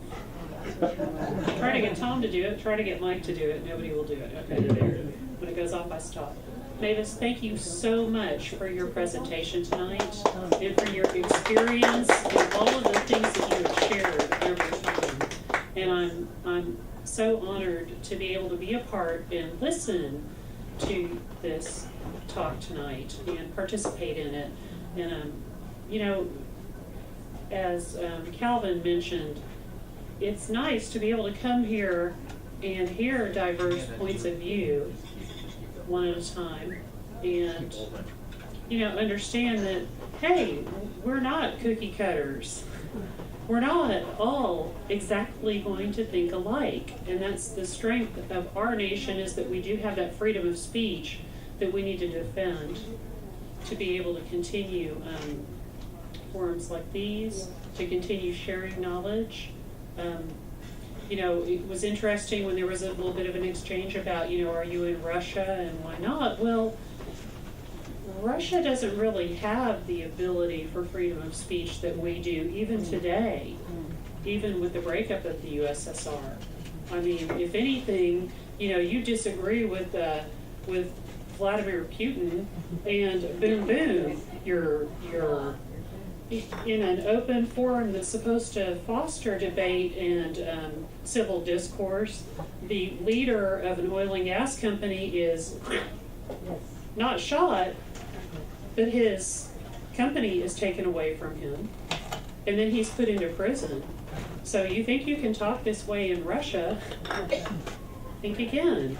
But that doesn't stop the need for us to use our noggins and use the desire that we have to go on living as people on this planet and try to find ways to be in harmony with one another. You know, if the only seasoning that we had was salt, it'd be a pretty salty world. You know, there's a reason you put a pinch of this and a dash of that and a cup of this and a, you know, half a cup of that into a recipe. We need each other. We need each other. We each need to contribute whatever measure we can towards getting along on this planet. And understand that maybe I'm a little bit younger, not much. I'm certainly not feeling much younger today on these crutches. But, you know, I grew up watching movies like War Games, where the conclusion of the movie is the only way to win is not to play. Okay? So, you know, maybe that's a bit idealistic of me, but there have to be ways that we can respect one another, even if our religious beliefs, our politics are very different. I, for one, want to contribute toward that, and I want to remind everybody who's willing that there is a demonstration at City Hall tomorrow, Sunday, at 1 o'clock. Bring your hands. Thank you very much. Well, it's on our time, but please hold tight. Oh. 5 minutes. That's not Okay, I'm sorry, I don't remember your name, sir. Now, Calvin, okay. Would you concur with Congressman Rangel's position that we ought to be affording more opportunities for the middle and upper classes to participate in wars in the military? yes, I think we all are. Yeah, I think I got that point is well made. Well, about the only way to do that is to, when I was in college, we had most colleges and universities had a little organization on campus called the Reserve Officers Training Corps. Now, the nutcases of the anti-war movement ran them off, but now, would you agree that now would be a good time to bring them back to college campuses, particularly the elite Ivy League schools, so the middle and upper class families would have an opportunity for their children to act patriotically? I'm for it. You're for it. Good. My golly, we agree. I'm 100% for that. My next question is, you mentioned C.S. Lewis. You are aware that C.S. Lewis during World War II broadcast a series of messages over the BBC to encourage Brits to continue fighting? Okay. I am not familiar with that, but what is your point? Well, my point is that he was pro-war. He was not a pacifist. I would say judge C.S. Lewis by the sum of his work and not by its parts. Well, that's fine. Those broadcasts became the well-known book Mere Christianity, and I think they also delved into the other one. I don't think I think of it in a minute. But I've read a number of his things, maybe not everything, but I don't find him anti-war at all. How about his trilogy, That Hideous Strength? Hideous Strength, he believed there was evil in the world. Do you believe there's evil in the world? I believe he was identifying it in that trilogy, yes. Mm-hmm. Where is she coming back? Okay, well, that was one of my questions for her. The movie I referred to, I think you'll find is a hoot. It's called The Manchurian Candidate. It starred Frank Sinatra and a number of other people that you'll recognize. It was in production in 1963 and was scheduled to come out in the spring of '64. I won't go into it because you can get it off of the internet, what it's about. The reason I never bothered to watch that is I've interviewed 5 Manchurian candidates. Would you care to name them? Bryce Taylor, Kathy O'Brien, Cisco Wheeler, Arizona Wilder, Kurt Billings. And what were they candidates for? Those were MK Ultra victims. MK Ultra. The Manchurian Candidate is not MK Ultra victims. It's victims from outside of the country. That is not to say MK Ultra has not caused problems in this country. Well, MK Ultra came from outside of the country. It came from Operation Paperclip. Well, this Manchurian Candidate doesn't come from Operation Paperclip. You should look at the movie. It's a great entertainment. It will be on anybody's list of the 10 greatest movies ever made.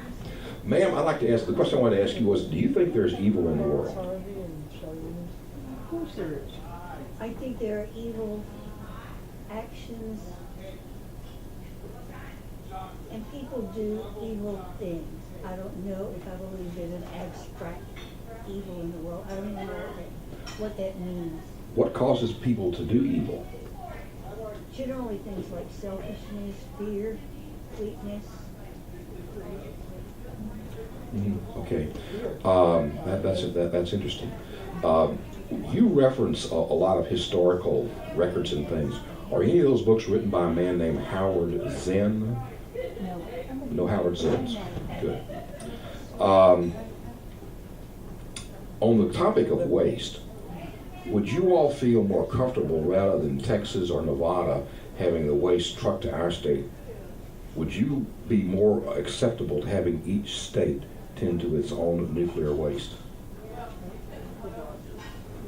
Not necessarily. Do you think it should be forced upon a state that doesn't want it? I think it represents a continuing problem that will confront generations beyond even probably the existence of our country. That was 5 minutes.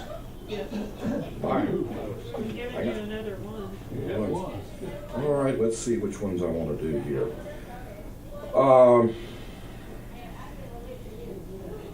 Someone said bomb Tehran. That is a straw man. There is no reason to ever bomb Tehran, even if the Iranians get the bomb. Most of the Iranian people are opposed to the mad Ayatollahs. The thing that we need to bomb is the underground bunker facilities.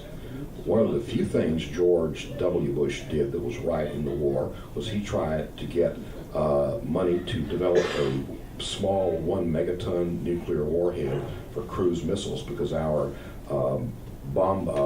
underground bomb buster bombs don't work on these things. He was turned down by a Democrat Congress. The thing you bomb over there are the underground facilities that produce it, not the people. So I think most people I think it would be an atrocity for us to attack the Iranian civilians. We've had a long, happy history with them. It's an American president, Jimmy Carter, that screwed their world up for the last 37 years. I want to leave you with 2 books to read. I know you don't like to read books here, but this gets you out of the media. One is called Alliance of Enemies. It's written by a German man, and I used to think I knew a lot about World War II in the beginning of it, but this talks about all the efforts that were made by the Germans to get rid of the Austrian corporal and how he was rebuffed by the British and our fabulous president, Franklin Roosevelt.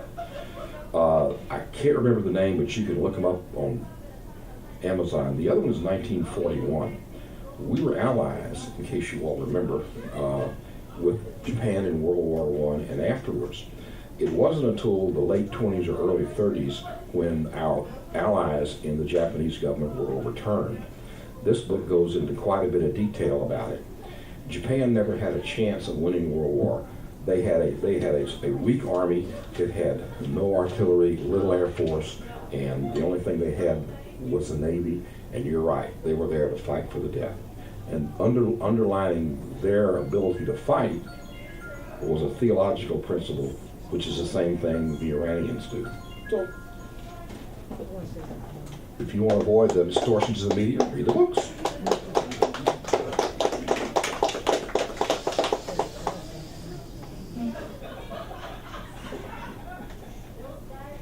We're running out of time. I think I'm the last one standing, so I want to thank our speaker. I think she did a great job tonight.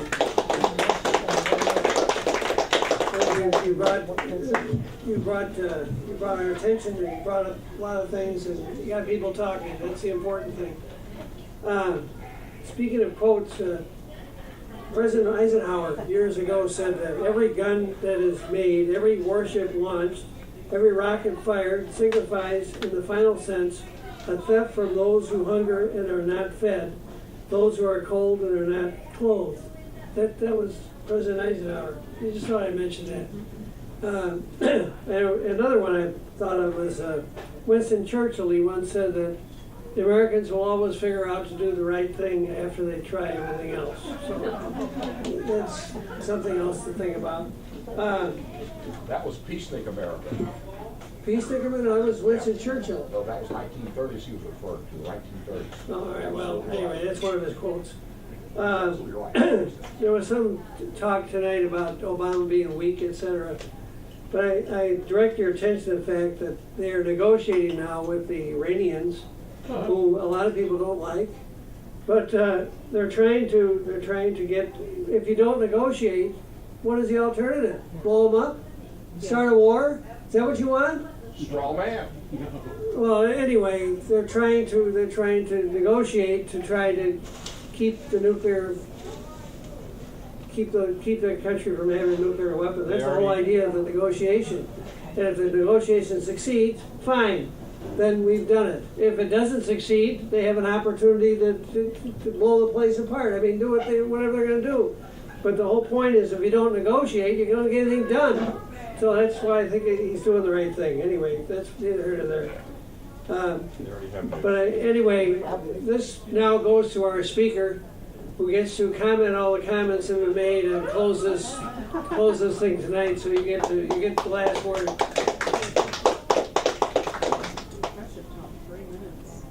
Tom, will you adjust the microphones down, please?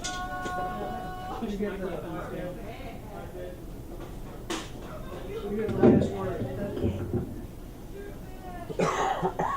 I don't think I can possibly address all the comments, but I do thank you for listening and paying attention. And there are some things that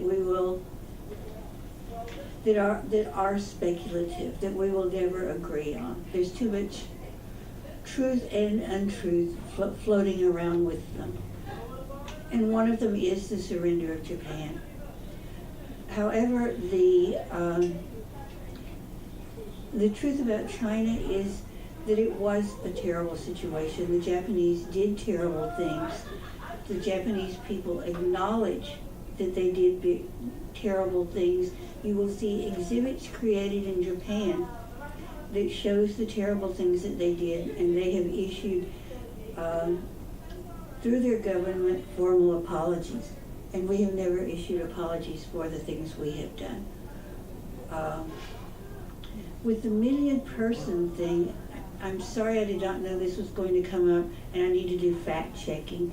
But the best of my memory is that our total casualties in World War II, American casualties in World War II, was something about 320, 340,000. I've heard 500,000 quoted before. 440. In any case, it was substantially less than 1 million. And to think that that last step would have taken 1 million, I think is unrealistic. Whatever the figure was, that was unrealistic. The other fact that, or pretended fact that may have come up was an estimate on the number of nuclear weapons in Israel, and the very best estimate is 80. I mean, that's still too many. There's still too many all around, but 80's a long cry from 800, and 80 will be pretty close. That's the best evidence that our government has.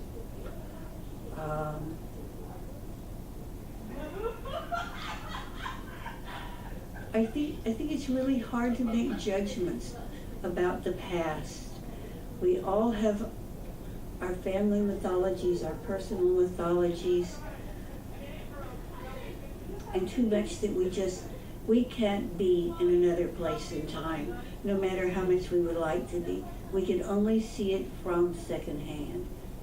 You could use the best evidence that you have and the best documentation that you have to deal with that mythology surrounding the past.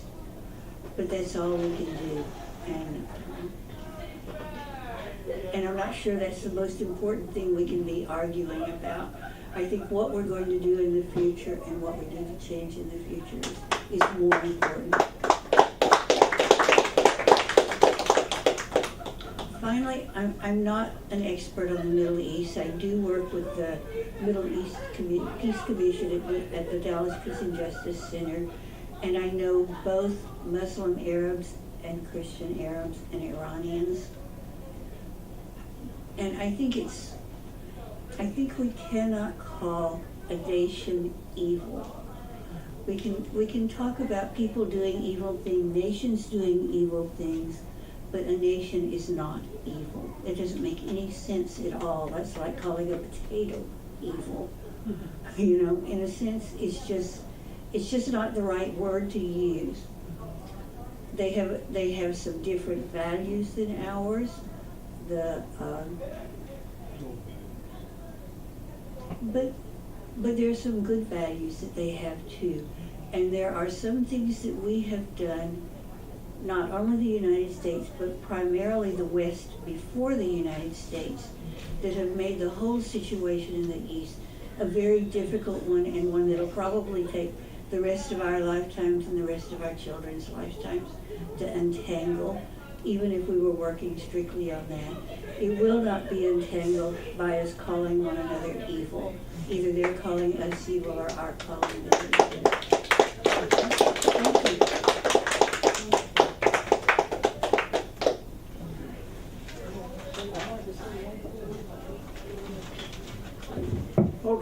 that's it. We're gonna retire, we have to be out here by 9, and we're gonna retire to our speakers welcome down there. We'll go to the Starbucks down the corner if you wanna come down there, and buy some speakers and coffee down there, whatever. And carry on the conversation. So you're more than welcome, and you're all welcome. Thank you. See you next week.